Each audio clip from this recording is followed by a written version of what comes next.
Hoje eu queria falar de um assunto que é uma questão muito debatida nos tempos atuais, que é sobre a questão referente à defesa da vida.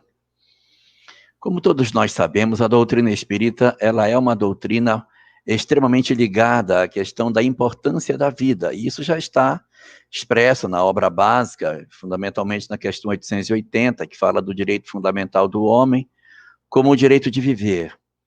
E nesse sentido, o direito de viver ali expresso nessa questão de O Livro dos Espíritos não se refere unicamente à questão do aborto em si, mas se refere à eutanásia, à pena de morte, à questão do suicídio assistido e todas as demais formas de violência. Porque a questão, no finalzinho dela, diz: portanto, ninguém tem o direito de fazer o que quer que seja com outro que possa ameaçar a sua vida. Então, não é somente a morte, mas tudo aquilo que denigre a condição do ser humano, como a violência, a opressão, a agressão, tudo isso também está inserido nesse conjunto de verdades que o Espiritismo defende e luta para que, em todos os aspectos, a vida seja sempre preservada. E quando a gente fala que a gente tem que defender a vida em todos esses aspectos, também está inserido nessa discussão, garantindo vida e vida com qualidade para todos aqueles que já estão envolvidos com a problemática do aborto. Porque às vezes a gente fala muito disso e se esquece que a mãe também é vida, que a mãe também precisa de acolhimento.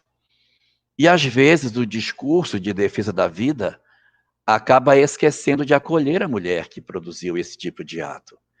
Porque a sociedade nossa, ela tem uma tendência de ser perversa.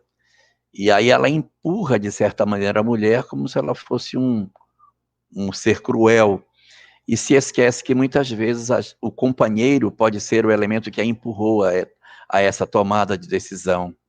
Às vezes, a família, a sociedade que a cerca, acaba produzindo nela esse tipo de reflexo. Então, muitas mulheres carregam durante muitos anos o peso da sua decisão tomada lá atrás, que nem sempre foi uma decisão tomada dela particularmente.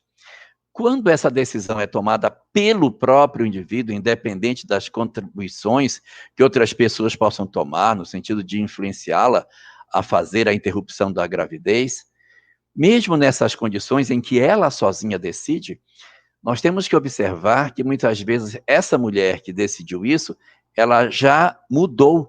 Aquela mulher que tomou a decisão já nem existe mais, porque a mulher de hoje é uma mulher amorosa, sensível, preocupada com os filhos e que carrega dentro do peito um peso muito grande em função do ato praticado.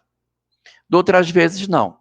De outras vezes, a responsabilidade recai também sobre o companheiro, sobre os pais, quando são muito jovens e os pais constrangem a filha a praticar a interrupção da gestação, ou quando não a sociedade a oprime, o medo do futuro. Então a gente acaba percebendo dentro desse cenário que a mulher ela acaba sendo também uma vítima desse processo. E aí a doutrina espírita, trabalhando a questão da valorização da vida, ela não pode esquecer de valorizar também a mulher que está inserida na problemática do aborto, oferecendo a ela a possibilidade dela saber daquilo que o Espiritismo reserva para as mulheres inseridas nessa questão. Então, existe como consequência desse ato uma ação da própria lei que tem a ver com o sentimento de maternidade.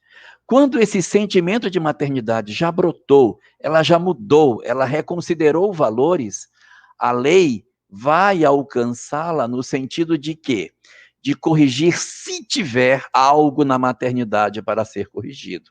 Porque o objetivo da lei não é punir, o objetivo da lei de Deus é educar.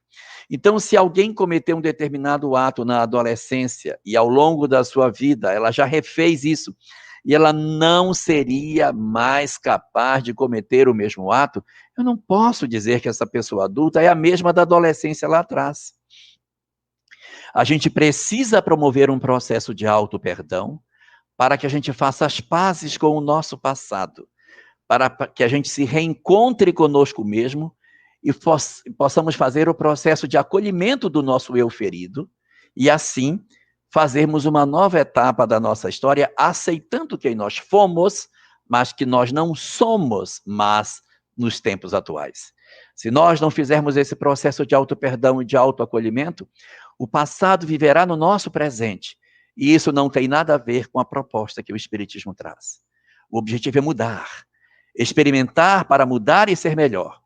Se a mulher ou o homem, aquele que induziu, mudou, se nós mudamos e não somos mais aqueles que fomos, por que carregar em nós a sensação de que fomos no hoje aquilo que já não somos mais? Então, reflitamos sobre tudo isso e façamos as pazes conosco mesmo, porque Deus, o nosso soberano Senhor, não quer a morte do pecador, Ele quer a morte do pecado. Então, se isso é verdadeiro, o que espera de Deus? O que espera Deus de nós? Que nós mudemos. Se nós mudamos, sua lei, que é de justiça, mas é de misericórdia, há de encontrar múltiplas formas, muito mais doces do que imaginamos, para recuperar as nossas almas, que já se transformaram no curso desse tempo.